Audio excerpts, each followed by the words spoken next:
After a long hiatus, I am so excited to announce that the One Pasuk Podcast is back.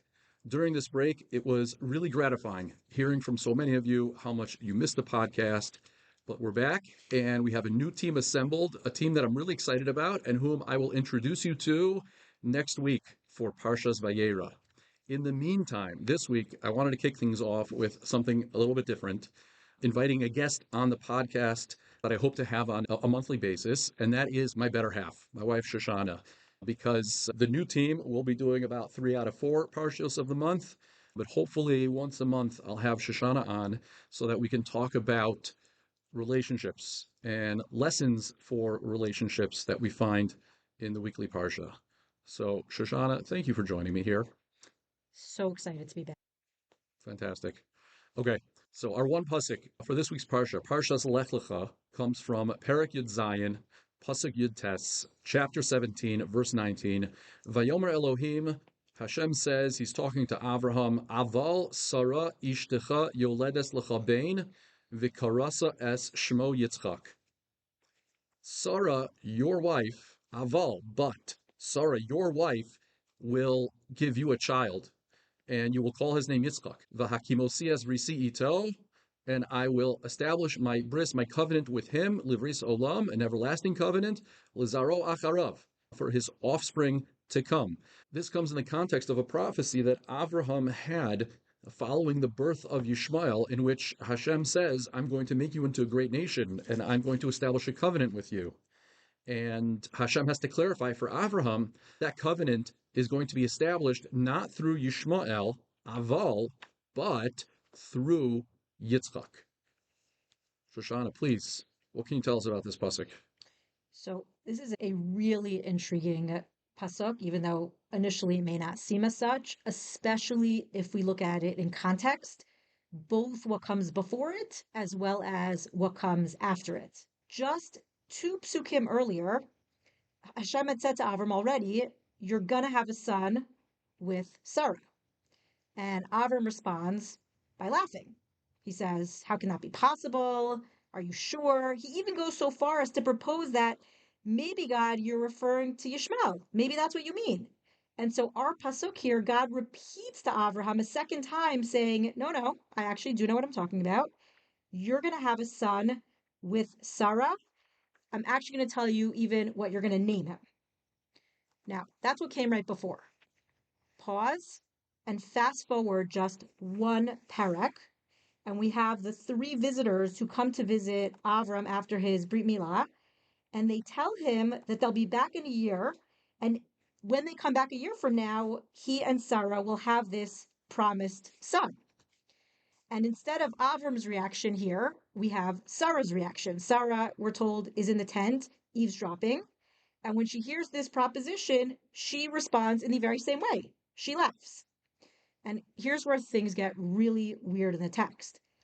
Because in response to Sarah's laughter, God turns to Avraham and asks him why Sarah laughed. God says, is there anything too wondrous for me to do? Why is she laughing?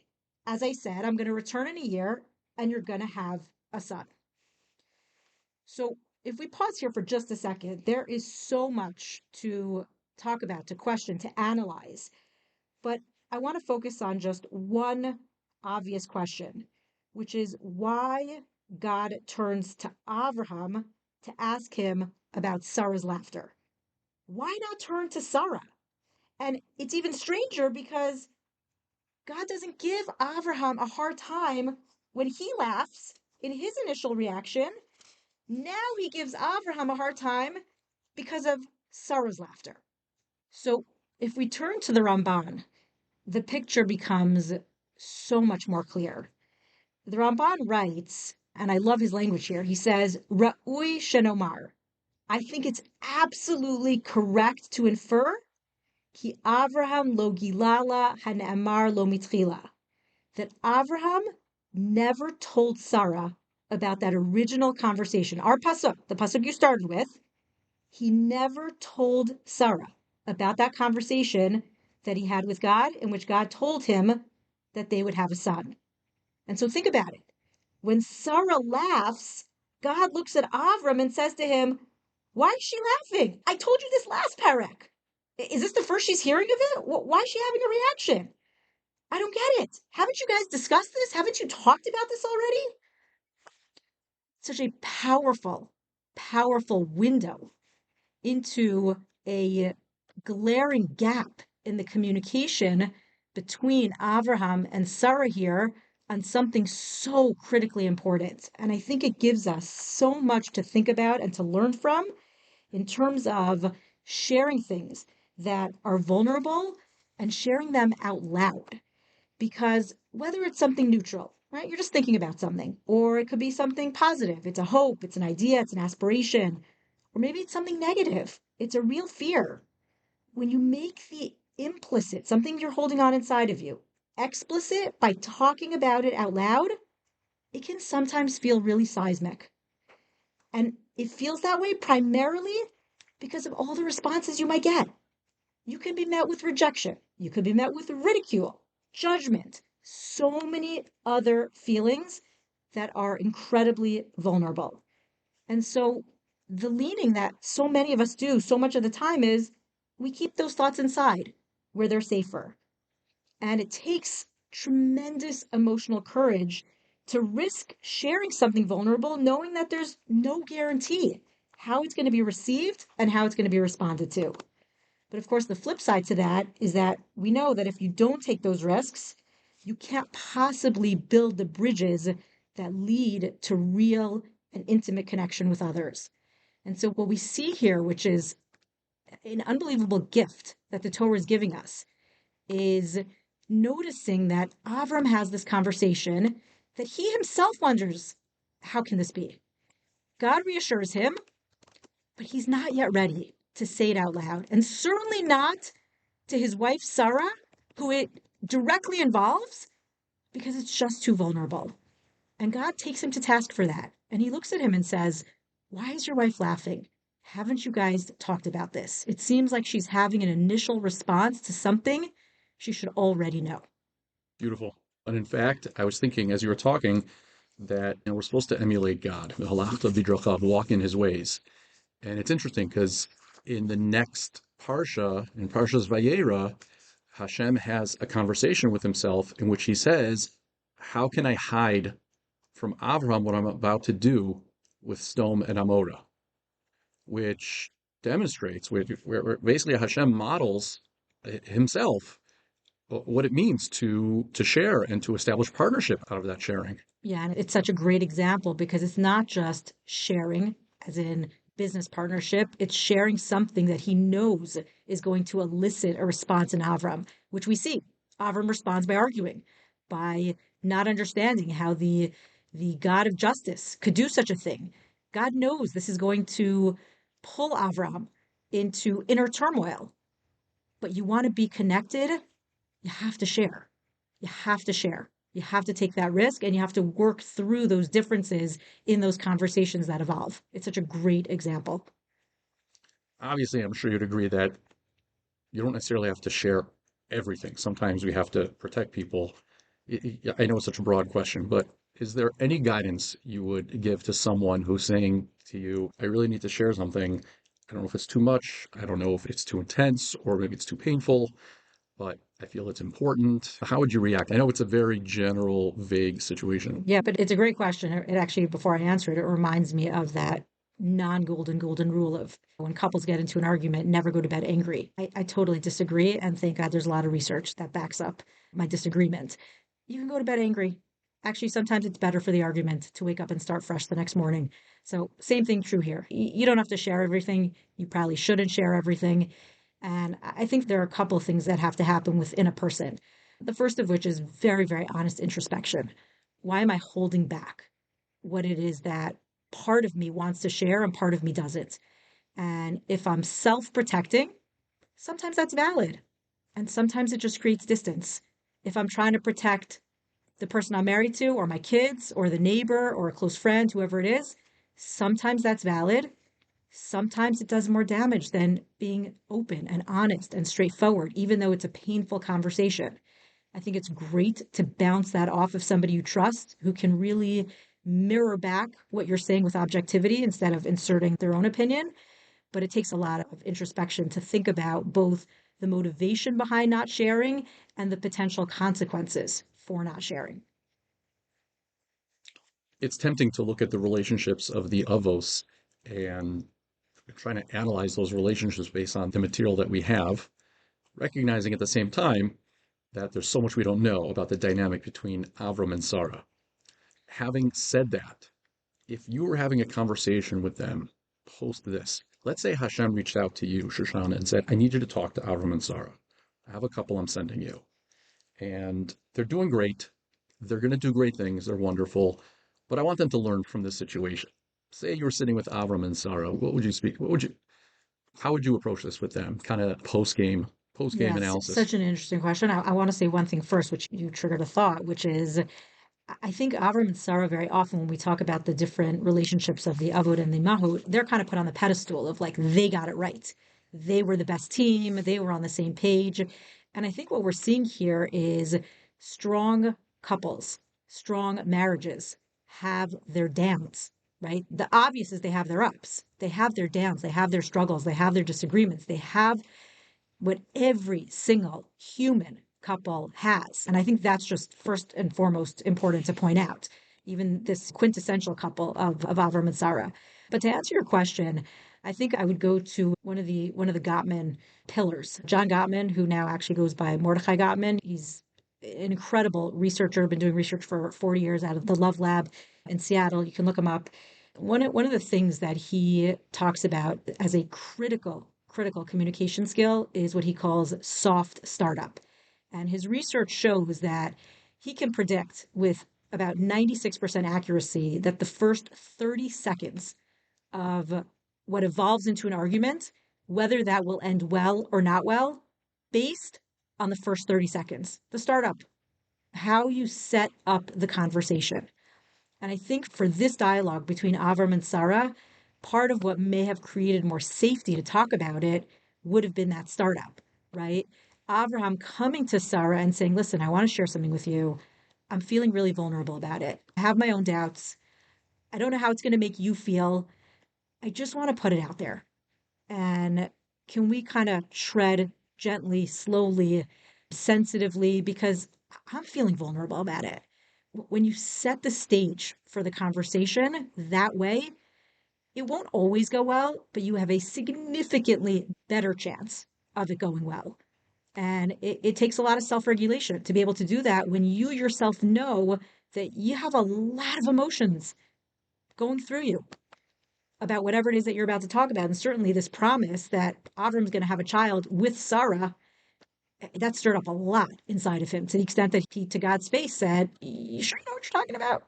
So I think that startup would have been critically important as he thinks through, how can I bring this news to my wife and set it up in a way that we can connect over it, even if we have very different responses, as opposed to it just creating some distance between us over this.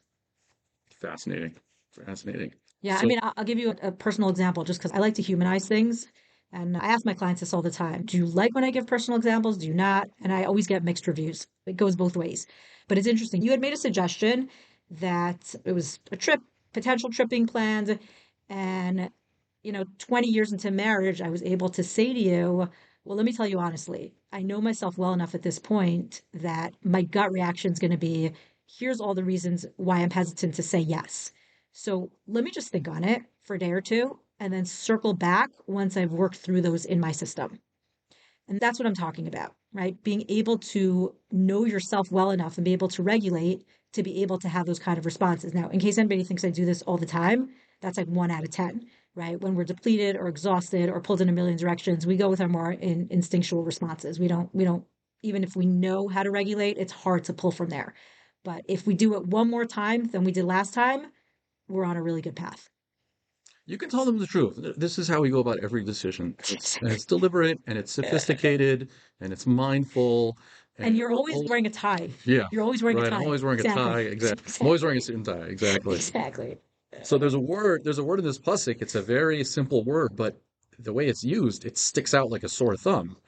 Vayomer Elokim aval Sarah ishtecha.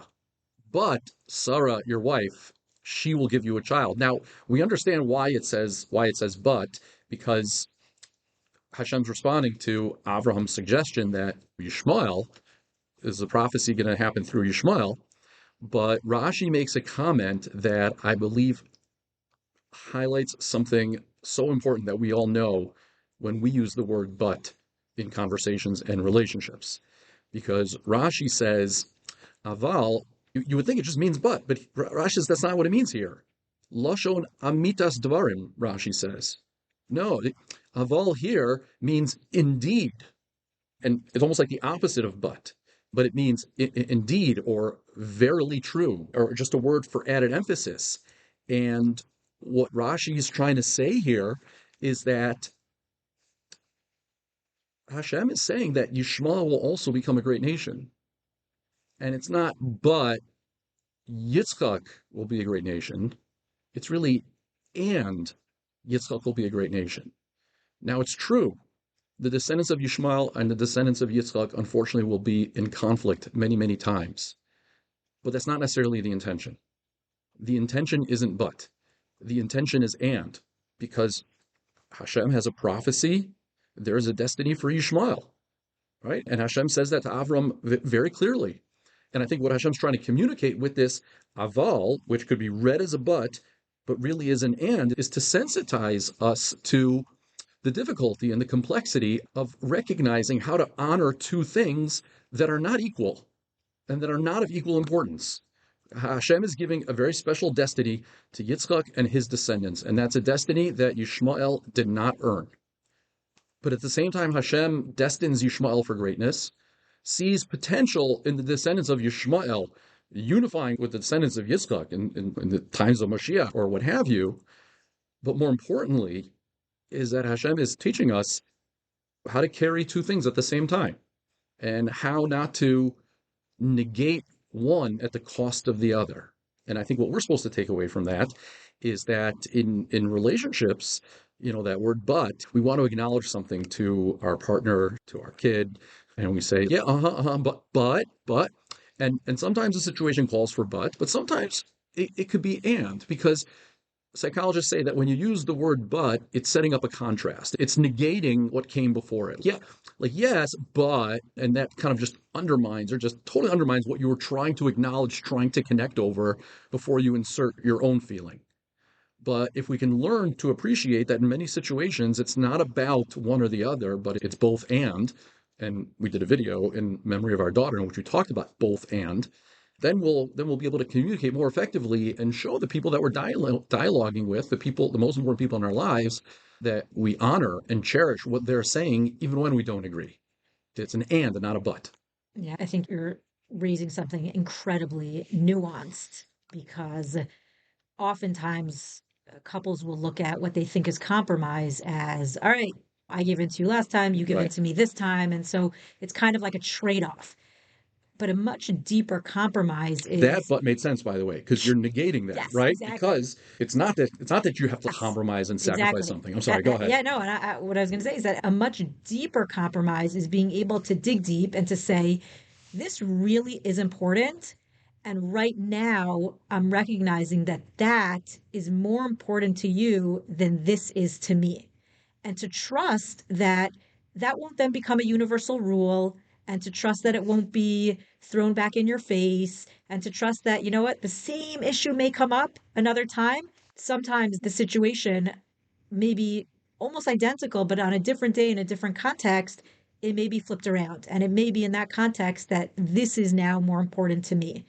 And it takes a lot of trust. Going back to vulnerability, it takes a lot of trust, not just to say, all right, I'll give in, you get this one, I'll get the next one, or I got the last one, but to really be able to say, I want you to recognize that this is important to me.